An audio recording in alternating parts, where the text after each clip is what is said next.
Mesdames et messieurs, bonjour. Nous abordons aujourd'hui le premier cours destiné à l'étude des nerfs du membre inférieur. Et ce premier cours va être consacré à l'étude du plexus lombaire ou plexus lombal, selon la nomenclature anatomique internationale.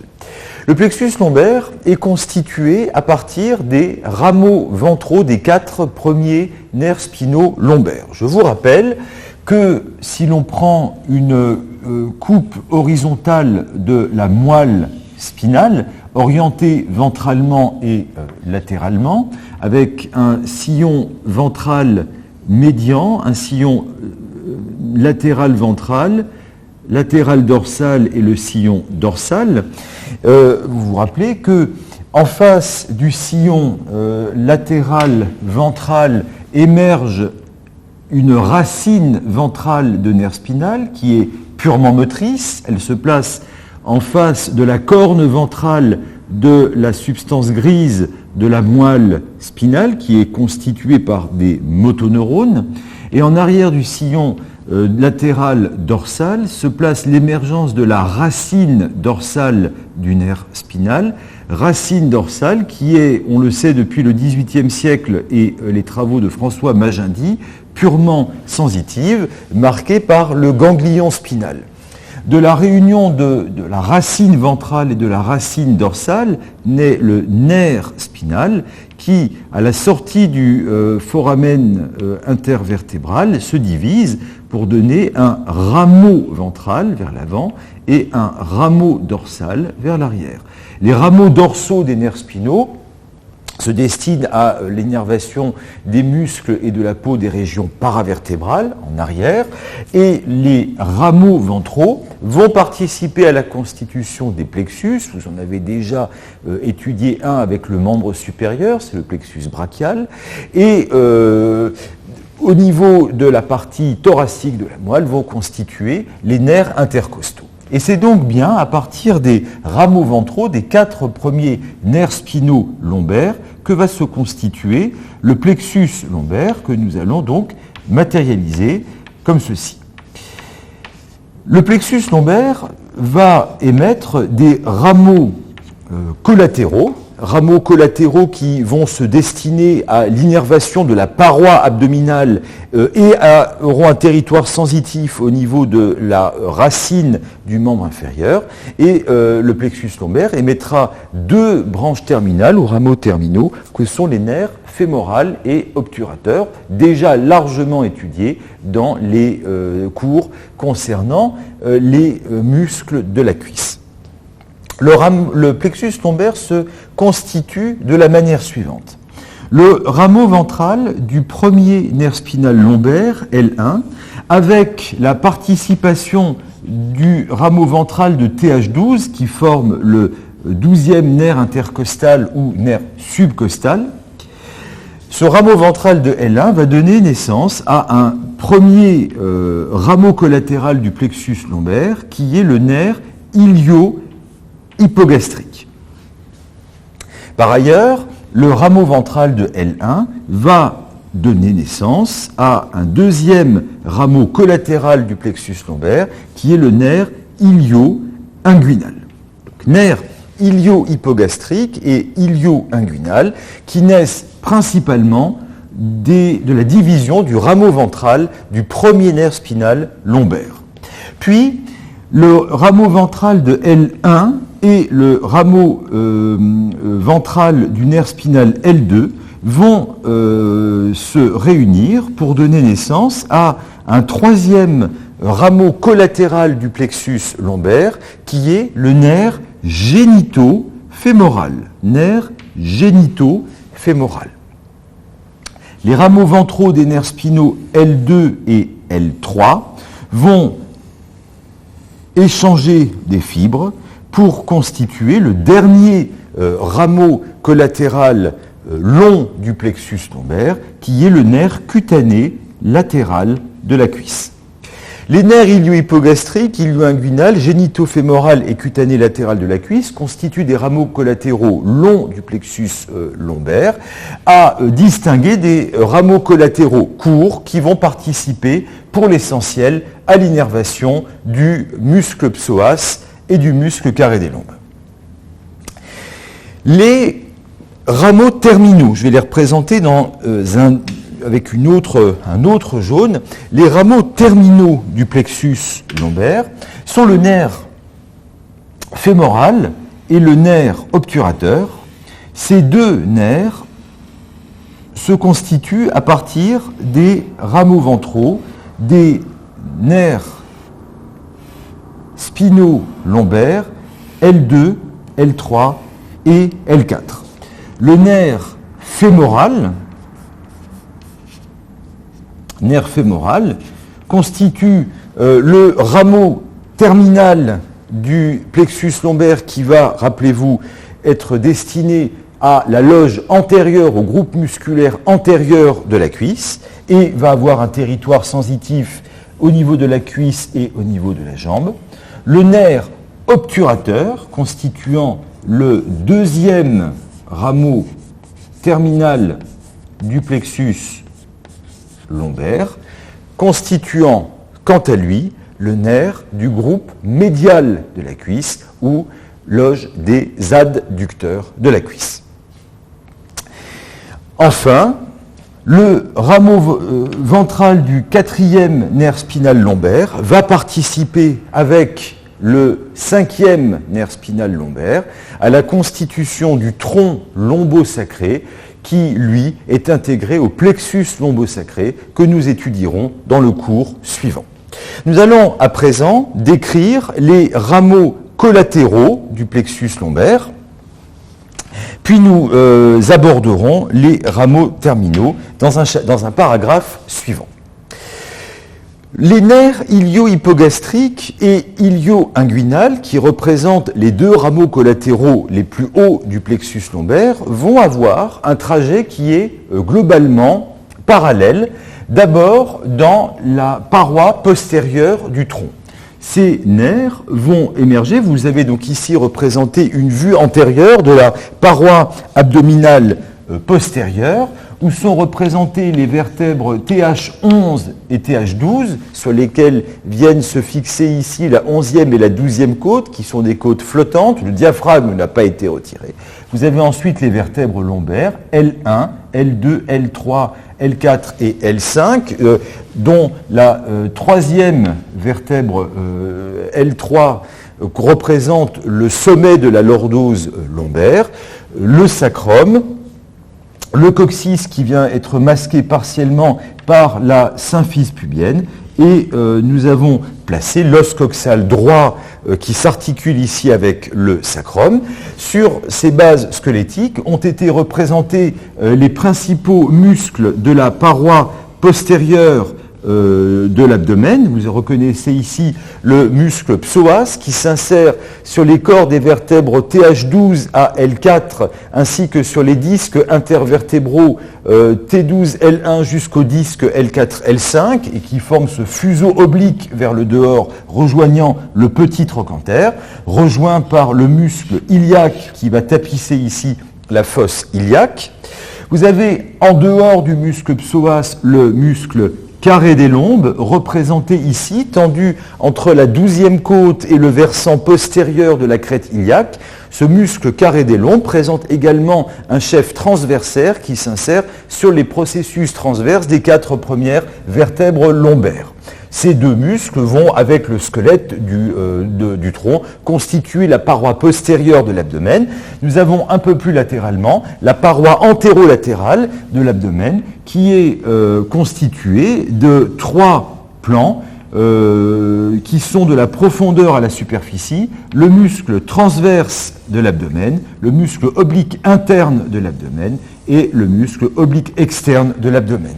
En vert ici est représenté le ligament inguinal tendu entre l'épine iliaque antéro-supérieure et le tubercule du pubis. Le nerf ilio-hypogastrique émerge entre le muscle carré des lombes et le muscle psoas. Il chemine vers le dehors, en dessous et parallèlement à la 12e côte, croisant le carré des lombes. Il passe entre lui et le rein. Le rein droit, ici, vient se placer en avant de ce nerf ilio-hypogastrique. Puis, lorsque l'ilio-hypogastrique arrive au contact de la face profonde du muscle transverse de l'abdomen, eh bien, il va traverser ce muscle pour venir se placer dans le plan qui se place entre le muscle transverse de l'abdomen et le muscle oblique interne. Ainsi, nous le retrouvons un peu plus latéralement et en avant au niveau de la tranche de section. Le nerf ilio-hypogastrique va alors parcourir la paroi antérolatérale de l'abdomen et nous allons le retrouver, ce nerf ilio-hypogastrique, ici un peu plus en avant, où il aura donc, on va le retrouver, on représente, il faut le comprendre un peu en avant évidemment de ce plan de coupe, où le nerf ilio-hypogastrique va donner un rameau latéral qui va participer à l'innervation de la racine du membre inférieur et à la partie toute antérieure de la région glutéale par un rameau latéral et par un rameau médial qui va se prolonger vers la région pubienne. Eh bien, ce nerf ilio-hypogastrique va participer à l'innervation sensitive de la région du pubis et des organes génitaux externes. Le nerf ilio-hypogastrique représente par ailleurs un nerf mixte puisqu'il est moteur participant à l'innervation des muscles de la paroi antérolatérale de l'abdomen avec le nerf subcostal et avec le nerf ilio-inguinal. Le nerf ilio-inguinal, quant à lui, chemine parallèlement au précédent. Nous allons donc le retrouver ici, émergeant par en arrière du muscle psoas. Il longe la face antérieure du carré des lombes, puis arrive au contact de la face profonde du transverse de l'abdomen, qu'il perfore pour venir se placer dans le plan qui se situe entre le muscle transverse de l'abdomen et le muscle oblique interne, où nous le retrouvons ici sur notre plan de coupe. Le nerf ilio-inguinal va parcourir l'épaisseur de la paroi abdominale antérolatérale, de l'arrière vers l'avant, et on va venir le retrouver tout à fait en avant, dans la région du pubis, où le nerf ilio-inguinal va se terminer, donnant un rameau interne qui va participer à l'innervation de la région pubienne et des organes génitaux externes, et va donner un rameau latéral qui va descendre vers la racine de la cuisse, venant participer à l'innervation de la peau de la région du trigone fémoral. Ce nerf ilio-inguinal est également un nerf mixte dans la mesure où il participe avec le précédent et le nerf subcostal à l'innervation des muscles de la paroi antérolatérale de l'abdomen. Nerf ilio-inguinal. Le nerf génitofémoral, issu des rameaux ventraux des nerfs spinaux L1 et L2, va avoir un trajet plus oblique vers le bas et vers le dehors. Il va traverser le muscle psoas et va émerger ici à la face antérieure du muscle psoas, où on va le voir apparaître. Il accompagne ce muscle jusqu'à la région du canal inguinal, où le nerf génitofémoral va se terminer en se divisant en un rameau externe qui va venir assurer l'innervation de la partie antérieure de la peau de la racine de la cuisse et donnant un rameau médial qui se dirige vers la région du périnée et des organes génitaux externes dont il participe à l'innervation sensitive. Le nerf génitofémoral est lui aussi un nerf mixte car dans cette région, il participe à l'innervation du muscle crémaster qui est issu du muscle oblique interne de l'abdomen, et ce muscle est à l'origine de l'ascension du testicule et règle la position du testicule dans le scrotum. On y reviendra à la fin du cours dans les applications cliniques de cette question, car en effet, ceci est à l'origine de la recherche en clinique du réflexe crémastérien. réflexe crémastérien. Enfin, le dernier rameau collatéral long du plexus lombaire est le nerf cutané latéral de la cuisse. Ce nerf va avoir un trajet oblique vers le dehors, vers le bas. On le voit donc se constituer dans la région paravertébrale, issu donc des rameaux ventraux des nerfs spinaux L2 et L3, et arriver entre le carré des lombes et le psoas, croisant ainsi la face antérieure du carré des lombes, croisant le versant postérieur de la crête iliaque, puis venant longer de l'arrière vers l'avant la fosse iliaque, pour arriver dans la région la plus latérale du ligament inguinal, sous lequel ce nerf cutané latéral s'engage. Et à cet endroit, que je vais marquer ici par une petite flèche, le nerf cutané latéral de la cuisse s'engage dans un canal ostéofibreux dans lequel il peut être comprimé, être l'objet d'un syndrome canalaire qui va se traduire par des douleurs projetées au niveau de la face latérale de la cuisse. Car en effet, une fois que le nerf cutané latéral de la cuisse émerge du tronc, passant sous le ligament inguinal, juste en dedans de l'épine iliaque antéro-supérieure, dans ce canal ostéofibreux, eh bien, le nerf cutané latéral de la cuisse se porte au niveau de la face latérale de la cuisse, assurant son innervation sensitive et recueillant d'ailleurs un peu d'innervation sensitive de la partie toute antérieure de la région glutéale qui se situe juste en arrière.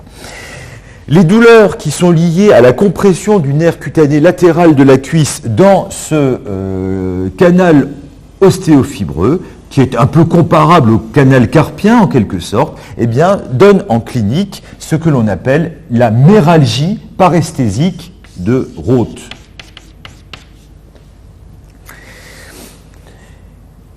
Avec ce nerf cutané latéral de la cuisse, nous terminons la description des rameaux collatéraux du plexus lombaire qui, vous le voyez, sont constitués de rameaux courts destinés à l'innervation motrice du carré des lombes et du muscle psoas, et des rameaux collatéraux longs qui sont, pour l'ilio-hypogastrique, l'ilio-inguinal et le génitofémoral, des nerfs mixtes, qui ont un territoire moteur pour la paroi antérolatérale de l'abdomen et le muscle crémastère, et un territoire sensitif que l'on va trouver au niveau de la racine de la cuisse et au niveau de la région du périnée antérieur, et un nerf qui est purement sensitif, le cutané latéral de la cuisse, qui est responsable de l'innervation sensitive de la peau de la face latérale de la cuisse. Le plexus lombaire donne enfin deux rameaux terminaux que sont le nerf fémoral et le nerf obturateur. Le nerf fémoral est le nerf de la région antérieure de la cuisse. Ce nerf se constitue à partir des rameaux ventraux des nerfs spinaux L2, L3 et L4 et va arriver dans la région, dans la fosse iliaque, en cheminant dans le hamac musculaire que lui constituent les muscles iliaque et psoas. On le voit donc émerger ici par en dessous le psoas, et le nerf fémoral va alors quitter la fosse iliaque et arriver dans la région du trigone fémoral en passant en dessous du ligament inguinal, dans la lacune musculaire. Il va, ce nerf fémoral, constituer l'élément le plus latéral du trigone fémoral. Je vous rappelle que les autres éléments du trigone fémoral sont plus médiaux. Il s'agit de l'artère fémorale et de la veine fémorale qui sont, elles, qui passent sous le ligament inguinal, mais dans la lacune vasculaire, c'est-à-dire en dedans de l'arcade ilio-pectilie. Le nerf fémoral, lui, va être plus profond, va être plus médial. Il arrive en dessous ici du muscle psoas, passe sous la bifurcation iliaque, puis va plonger dans le petit bassin. on peut le représenter ici, va plonger dans le petit bassin et va arriver dans la région médiale de la cuisse en traversant le canal obturateur qui est situé à la partie haute du foramen obturé ici par la membrane obturatrice. Nous allons donc retrouver ici le nerf obturateur qui arrive donc dans la région médiale de la cuisse, dans la région des muscles adducteurs, où il va se diviser en deux rameaux, ventral et dorsal, permettant l'innervation motrice des muscles de la région des adducteurs. Nous allons retrouver les deux rameaux terminaux du plexus lombaire, nerf fémoral et nerf obturateur, sur une vue antérieure de la cuisse dans laquelle nous allons représenter les groupements musculaires antérieurs et médiaux. Vous reconnaissez sur cette vue antérieure quelques éléments d'ostéologie, l'os coxal avec l'épine iliaque antéro-supérieure, l'épine iliaque antéro-inférieure, la ligne arquée, le tubercule pubien, tendu entre le tubercule pubien et l'épine iliaque antéro-supérieure, le ligament inguinal. La tête fémorale se place dans l'acétabulum. Vous reconnaissez ici le foramen obturé et en bas, nous avons placé l'extrémité distale du fémur en avant de laquelle vient se placer la patella. Nous allons mettre en place à présent quelques éléments musculaires avec tout d'abord le muscle quadriceps fémoral, dont le chef droit fémoral vient prendre ici son origine sur l'épine iliaque antéro-inférieure et qui présente ensuite un corps charnu qui est oblique vers le bas et vers le dedans, se prolongeant en bas par, comme vous le savez maintenant parfaitement, le tendon quadricipital qui vient se terminer au niveau de la base supérieure de la patella. Muscle droit fémoral qui représente par conséquent le chef le plus antérieur du muscle quadriceps et qui va accessoirement s'insérer au niveau du tubercule, au niveau du sillon supra-acétabulaire par un tendon réfléchi et qui va être rejoint, ce muscle droit fémoral, par les muscles vastes latéral d'abord, qui s'insère au niveau de la face inférieure du grand trochanter et sur la lèvre latérale de la ligne âpre du fémur. Ce muscle vaste latéral va alors venir s'enrouler d'arrière en avant pour se terminer sur le tendon quadricipital. En dedans, le muscle vaste médial s'insère au niveau de la ligne spirale et au niveau de la lèvre médiale de la ligne âpre du fémur. Nous allons le représenter ici. Je vous rappelle que ces deux chefs vaste latéral et vaste médial ne sont pas symétriques. Le muscle vaste médial descendant plus bas que le vaste latéral, ce qui entraîne une asymétrie au niveau des contours internes et externes de la cuisse. Nous allons placer ensuite des muscles de la loge des adducteurs avec le muscle pectiné qui s'insère sur le pecten du pubis. Nous en représentons ici uniquement l'insertion au niveau du pubis. Nous réséquons la partie distale de ce muscle pectiné qui s'insère sur la ligne pectinée et la lèvre médiale de la ligne âpre du fémur. Sous le muscle pectiné va se placer le deuxième muscle antérieur de la région des adducteurs de la cuisse, c'est le muscle long adducteur qui s'insère ici au niveau de la face antérieure du corps du pubis et qui va ensuite, par un trajet oblique en bas et latéralement, rejoindre le tiers moyen de la lèvre médiale de la ligne âpre. En dessous de ce plan superficiel des muscles adducteurs va se placer un plan moyen constitué d'un seul muscle. Il s'agit du muscle court adducteur de la cuisse, qui s'insère au niveau de la branche inférieure du pubis, qui se porte vers le bas et vers le dehors et va se terminer au niveau du tiers supérieur de la lèvre médiale de la ligne âpre du fémur.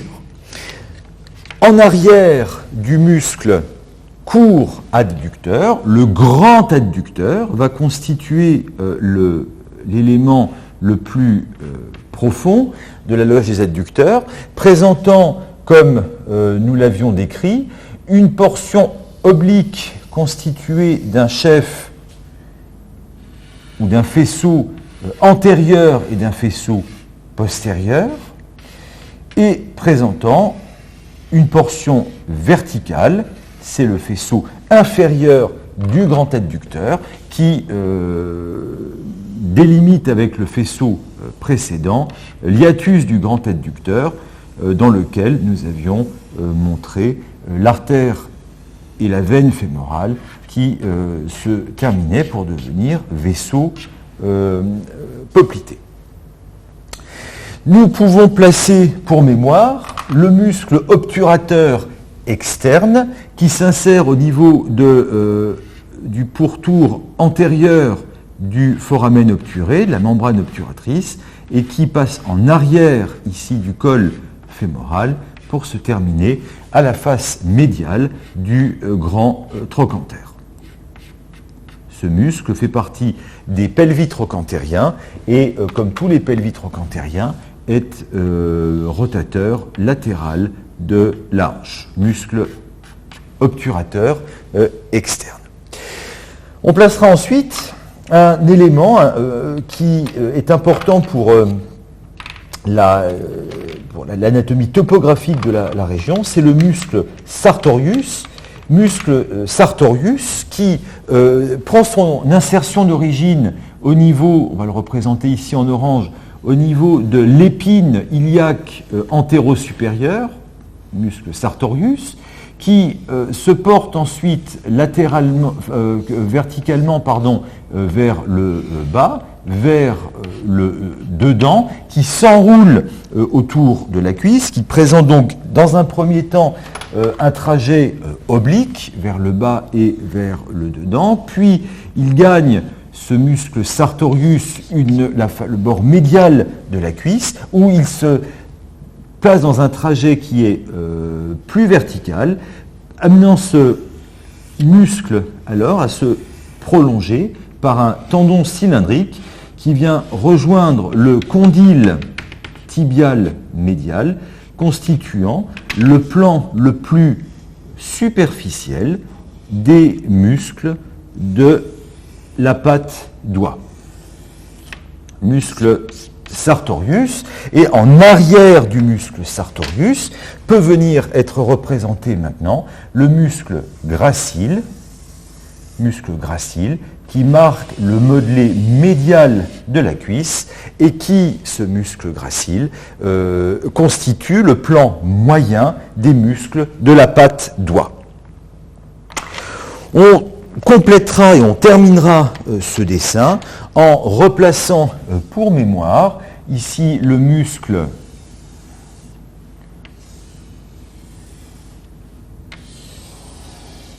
tenseur du fascia lata, qui s'insère sur l'épine iliaque antéro-supérieure avec le muscle sartorius, et qui rejoint le tractus iliotibial, bandelette de Messia, tractus iliotibial, renforcement latéral du fascia lata, qui croise latéralement et en avant l'articulation du genou pour venir se fixer sur le condyle tibial latéral. Enfin, nous placerons le muscle psoas, représenté précédemment, muscle psoas, traversant la lacune musculaire et venant se terminer sur le petit trochanter, muscle psoas, rejoint par le muscle iliaque et venant constituer ce hamac musculaire qui amène le nerf fémoral vers la région du trigone fémoral.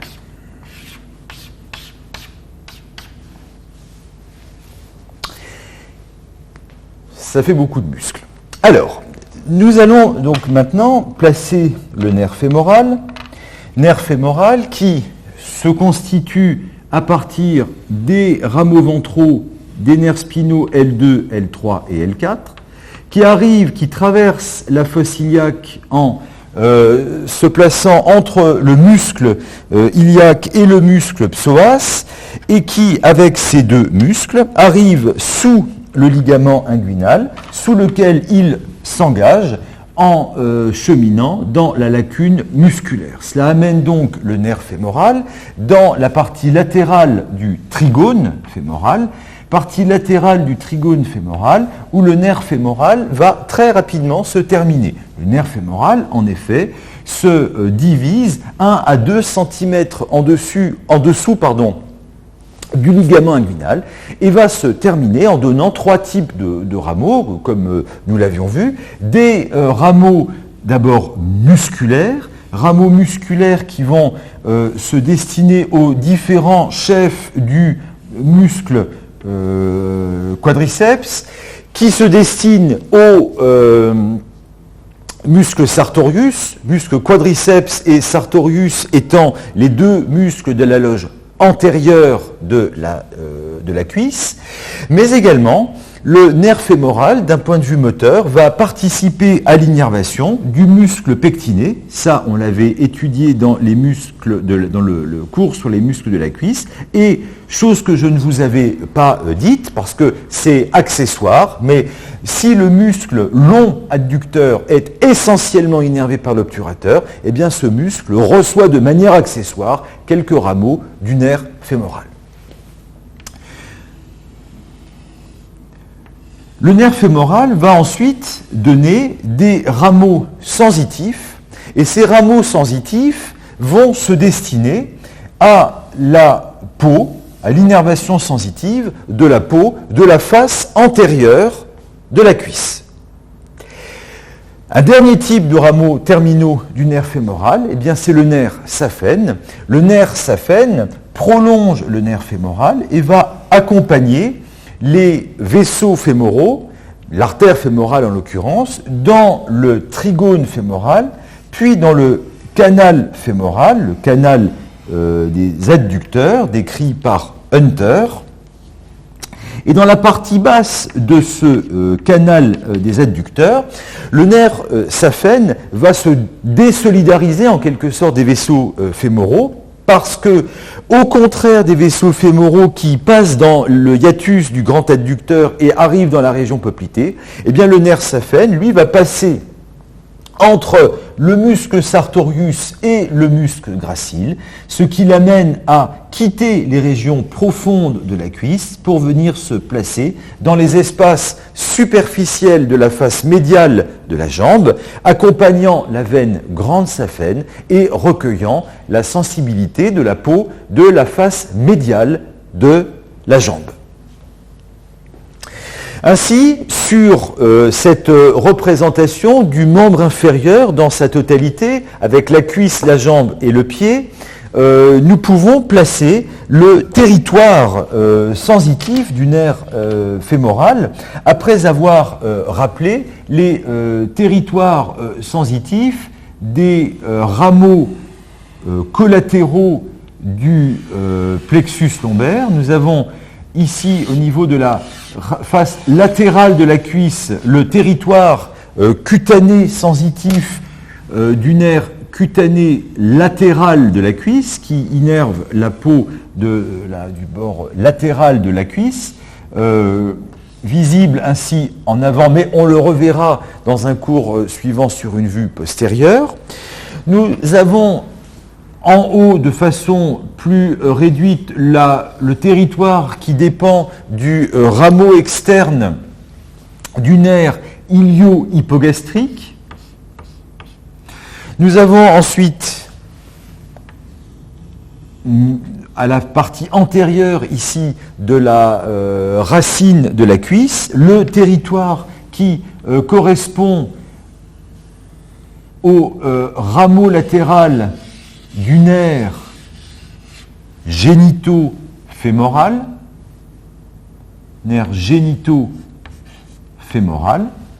et nous avons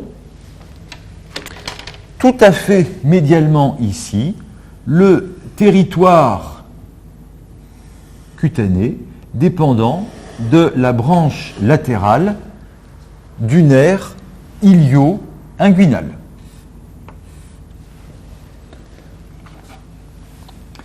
Ceci vous montre donc le territoire sensitif déterminé par les rameaux collatéraux du plexus lombaire. Reste maintenant à déterminer le territoire du nerf fémoral, territoire sensitif. Eh bien, ce territoire sensitif du nerf fémoral va consister en l'innervation sensitive de la plus grande partie ici de la face antérieure de la cuisse. Ça, ce sont les rameaux superficiels issus du nerf fémoral. Et au-delà de l'articulation du genou, eh bien, le nerf fémoral, par son rameau terminal, le nerf saphène, eh bien, va recueillir l'innervation sensitive de la face médiale de la jambe jusqu'à la région de la malléole médiale. Nous avons donc ici le territoire sensitif du nerf fémoral qui, comme vous le voyez, occupe un vaste territoire sensitif à la face antérieure de la cuisse et par le nerf saphène,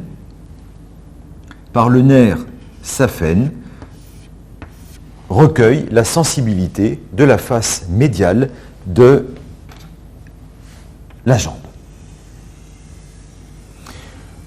Sur le plan clinique, la percussion au marteau à réflexe du ligament patellaire, le ligament patellaire, rappelez-vous, c'est, si on replace ici une vue antérieure montrant l'extrémité distale du fémur, la patella, et nous plaçons l'extrémité supérieure du tibia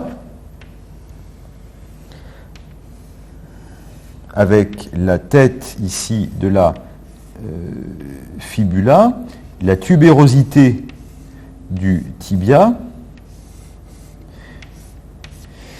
Le tendon quadricipital se termine, donc s'insère sur la base supérieure de la patella. Il y a des fibres verticales et des fibres obliques qui prolongent cet appareil extenseur et la pointe distale de la patella est reliée à la tubérosité tibiale par le ligament patellaire. Ça, vous le savez, c'est le cours sur l'appareil extenseur et le muscle quadriceps. Eh bien, lorsque vous percutez le ligament patellaire à l'aide du marteau à réflexe, vous explorez le réflexe ostéotendineux patellaire, réflexe ostéotendineux patellaire, qui va, d'un point de vue neurologique, explorer le niveau médulaire L4 et le nerf spinal L4, réflexe ostéotendineux patellaire. Alors je rappelle peut-être, si vous ne le savez pas, le mécanisme du réflexe ostéotendineux. Lorsque l'on percute le tendon quadricipital à l'aide du marteau à réflexe, eh bien on déclenche un influx nerveux afférent au système nerveux. C'est un influx qui est capté par des récepteurs proprioceptifs qui sont situés donc au sein de ce ligament patellaire, et ce stimulus est pris en charge par un neurone sensitif dont la fibre afférente, c'est-à-dire la dendrite, remonte les nerfs, donc en l'occurrence le nerf fémoral, puis arrive au niveau du plexus lombaire et va, pour le coup, s'engager dans le quatrième nerf spinal lombaire, puis arrive au niveau du ganglion spinal où se place le corps cellulaire du neurone, duquel part une fibre efférente qui, soit directement, soit par l'intermédiaire d'un interneurone, se connecte au même étage médulaire à un motoneurone dont la fibre efférente va partir dans la racine ventrale du nerf spinal, puis dans le nerf spinal L4, puis dans le nerf fémoral, venant entraîner une contraction musculaire qui est réflexe en réponse à la percussion du ligament patellaire à l'aide du marteau à réflexe. C'est ce que l'on appelle un arc réflexe ou réflexe ostéotendineux, et ceci constitue la base de l'examen clinique neurologique. Nerf fémoral, qui est donc le nerf essentiellement de la loge antérieure de la cuisse, muscle quadriceps, muscle sartorius, qui participe à l'innervation de certains muscles de la loge des adducteurs, en l'occurrence le pectiné et un tout petit peu le long adducteur. Et d'un point de vue sensitif, c'est le nerf de la sensibilité de la face antérieure de la cuisse et du genou et de la face médiale de la jambe.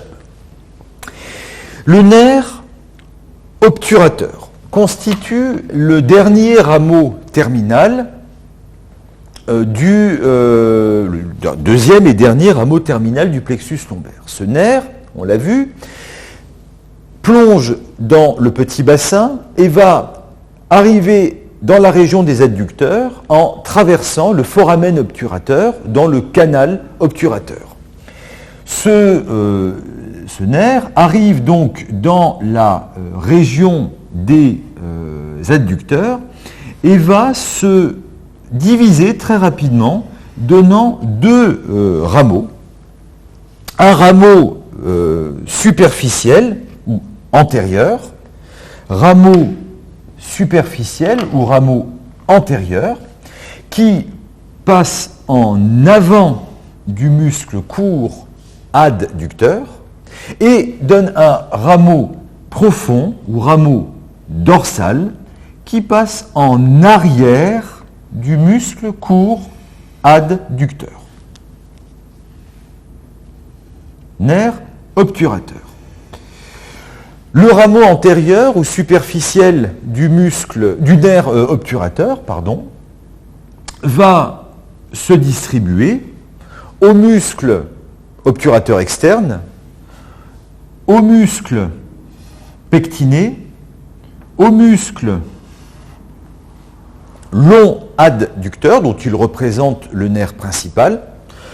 Il participe à l'innervation du court adducteur, à l'innervation du muscle gracile.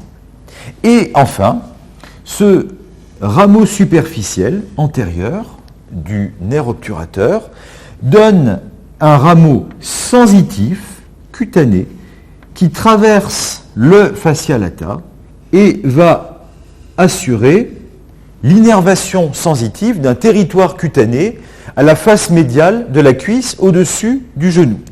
C'est ce que l'on va représenter ici en bleu sur notre vue antérieure du membre inférieur. Ce territoire situé à la face médiale de la cuisse est constitué par le territoire du nerf obturateur.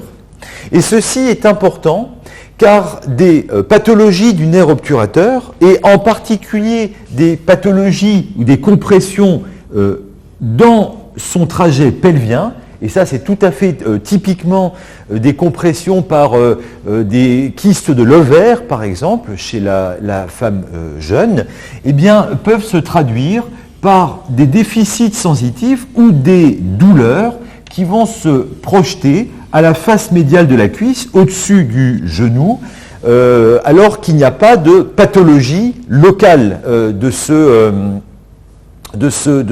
territoire. D'ailleurs, je pense qu'on peut représenter le territoire du nerf obturateur un peu plus large, car effectivement, ce territoire sensitif du nerf obturateur descend relativement bas jusqu'au niveau de la face médiale du genou. Donc représentons-le comme ça, ce sera probablement un peu plus réaliste. Le rameau profond, postérieur du nerf obturateur, celui qui passe entre le muscle court adducteur et le muscle grand adducteur, va, lui, participer à l'innervation de la hanche par un rameau articulaire, à l'innervation des muscles courts adducteurs et des faisceaux antérieurs et postérieurs du muscle grand adducteur. Je vous rappelle que le chef vertical inférieur de ce muscle grand adducteur est innervé par le nerf ischiatique.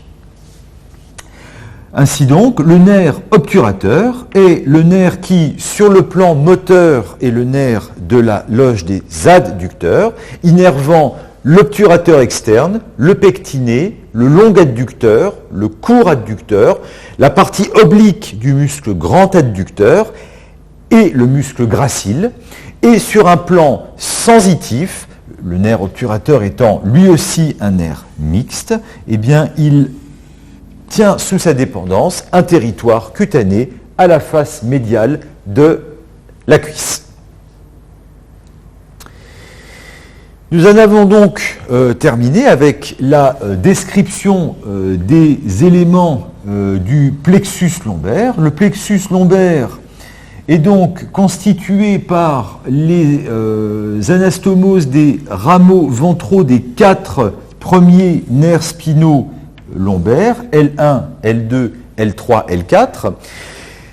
Le plexus lombaire donne naissance à des rameaux collatéraux, qui sont des rameaux collatéraux courts pour les muscles de la paroi postérieure du tronc, et des rameaux collatéraux longs, que sont les nerfs ilio-hypogastrique, ilio-inguinal, génito-fémoral et cutané latéral de la cuisse.